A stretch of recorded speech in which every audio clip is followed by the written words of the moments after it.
of the we came, and to it we return. This is one of the last temperate rainforests in the world. Remote, primeval, and pulsing with life.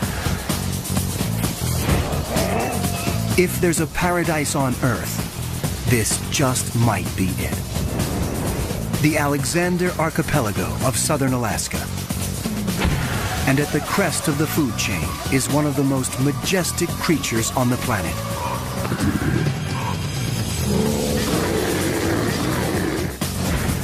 This is the biggest, most magnificent predator on the block.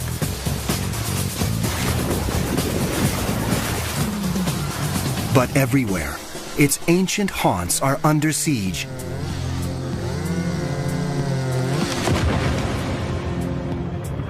As the modern world closes in, this could be the great brown bear's last stronghold. To protect this extraordinary species, researchers have to learn more about its secret life deep within the forest, and quickly.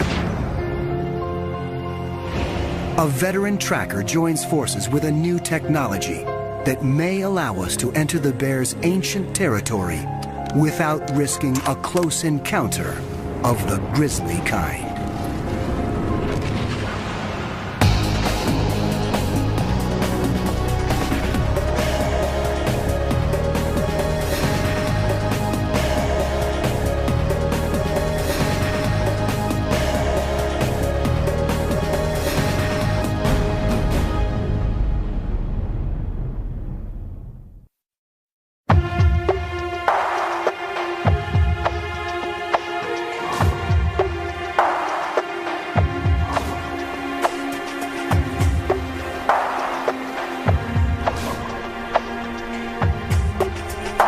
The Alexander Archipelago.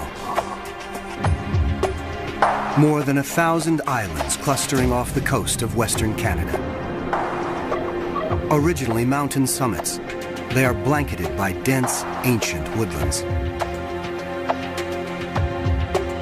These are some of the last temperate rainforests on Earth. When most people think of rainforests, this is what they have in mind. Lush, wet, warm, a steaming jungle. This is the tropical rainforest. Young, leafy trees, a huge variety of wildlife.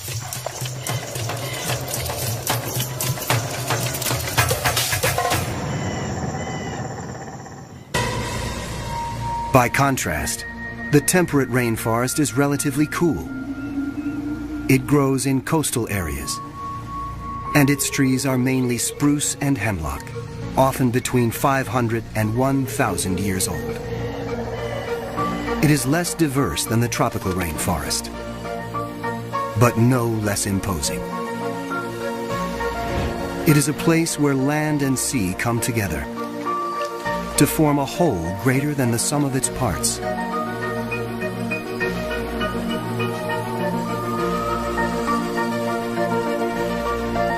The islands have names like Chichagof, Admiralty, Baranof, Prince of Wales.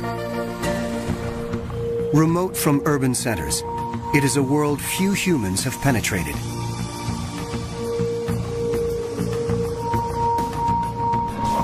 As a result, this vibrant ecosystem is a kind of heaven on Earth.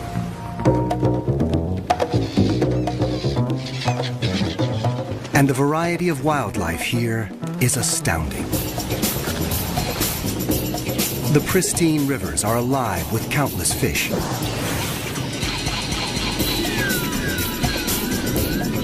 Amidst the islands, killer whales breach.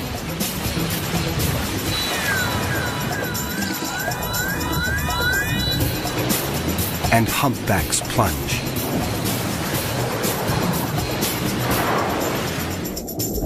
Dall's porpoises and Steller's sea lions feast in the food-rich waters.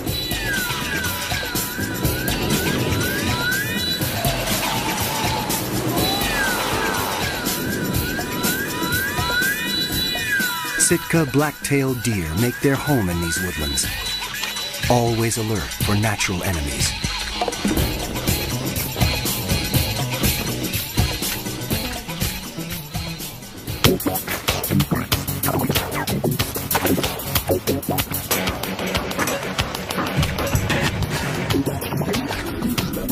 And the lord of this southern Alaska paradise is this mighty beast. You may know this bear as the grizzly.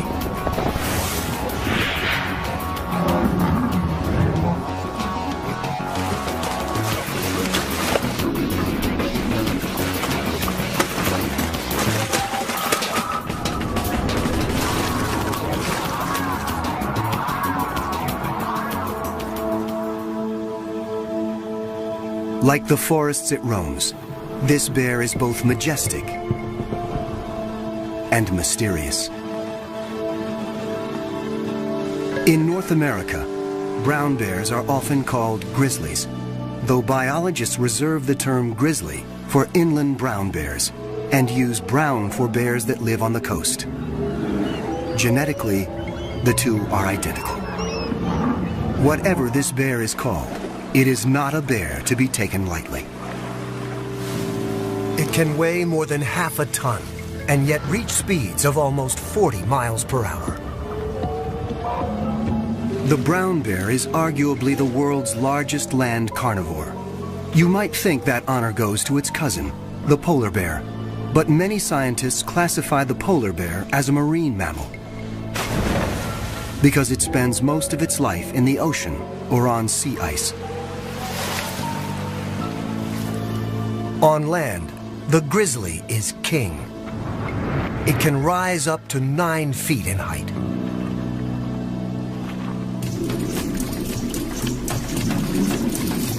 Bears are formidable hunters. They have a keen sense of smell, 7 times more powerful than a dog's. And they are notoriously patient in stalking their prey.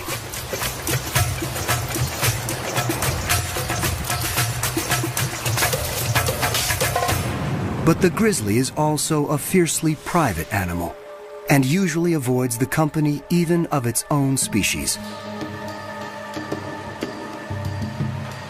Any human trespassing on its space is asking for trouble. And that includes biologists who'd like to get close enough to learn more about this reclusive animal.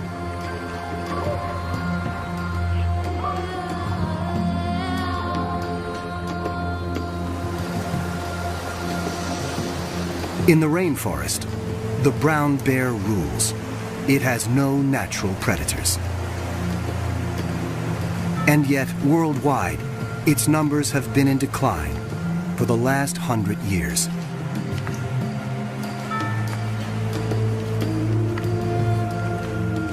In the early 1900s, more than 100,000 brown bears roamed the western United States. Today, only about 1,000 remain.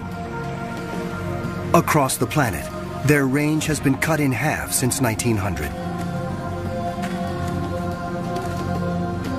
In the Pyrenees, on the border between France and Spain, the brown bears were just hanging on. They were down to their last female. Recently, hunters shot her, thereby dooming this population of bears to extinction. Today, roughly 40,000 brown bears live in what might be their last stronghold, the state of Alaska. But every day, humans encroach a little more on their territory.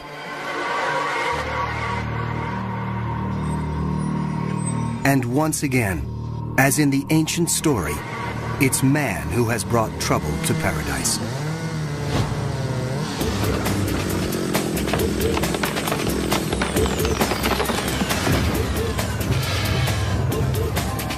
Consumers demand an immense amount of lumber each year to build homes, furniture, and other creature comforts. The inevitable result, forest clear-cutting and the roads built to carry out the trees.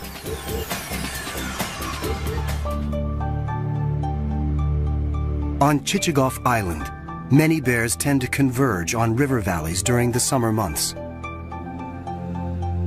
But over the last 20 years, roads have cut deep into this once virgin wilderness. And timber clear-cutting has turned some of the bears' summer stomping grounds into stump fields. As human activities extend further into the grizzly's ancient domain, humans and bears are meeting more and more often.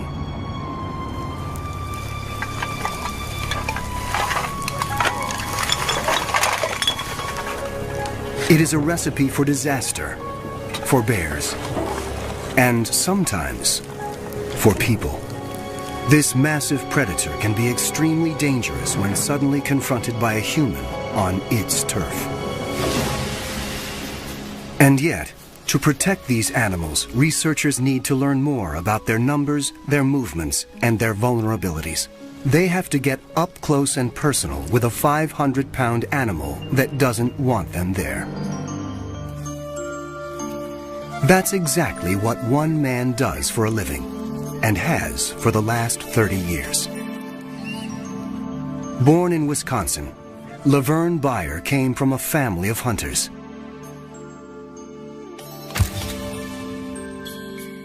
He arrived in Southeast Alaska in 1970 and fell in love with the wilderness.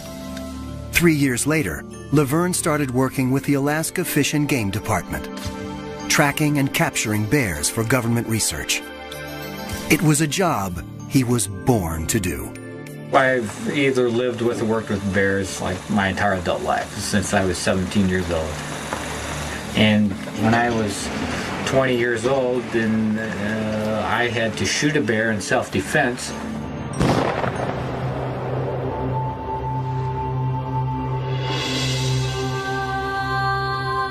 And once you have to shoot a bear in self-defense, that's kind of one of those events in your life you don't forget.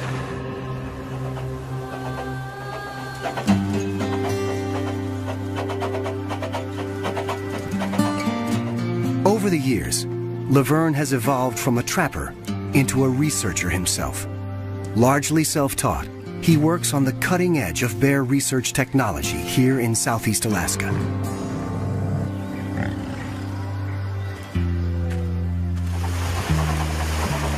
Based on a 70-year-old tugboat, Laverne has captured more than 700 bears since 1975 and is now one of the most respected bear trackers and researchers in the region. Someone who combines traditional tracking skills and the best that modern technology has to offer. I'm a man who's stuck in the wrong time period because I appreciate things from the past.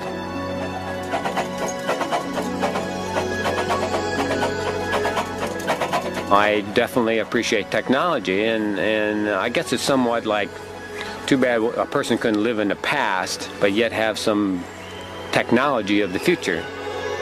Technology of the present includes VHF and GPS radio tracking collars, which Laverne and his colleagues use to get a sense of the bear's movements. He wants to know how their range is changing over time in response to clear cutting and road construction. Before you can attach a radio collar, though, you have to capture the bear. Laverne and his Fish and Game colleagues have been studying Chichagof Island bears since 1989. Jack Whitman is part of that team.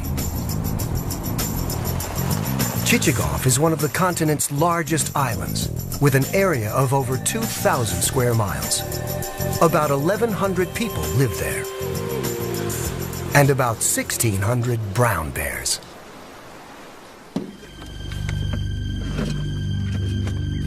As they prepare for their research expedition into the brown bear's domain, they're all too aware of how alert they have to be. We're trespassing in a pretty major way in places where brown bears live, where most people shouldn't go. It would be foolish, regardless how one feels about bears, not to carry a weapon.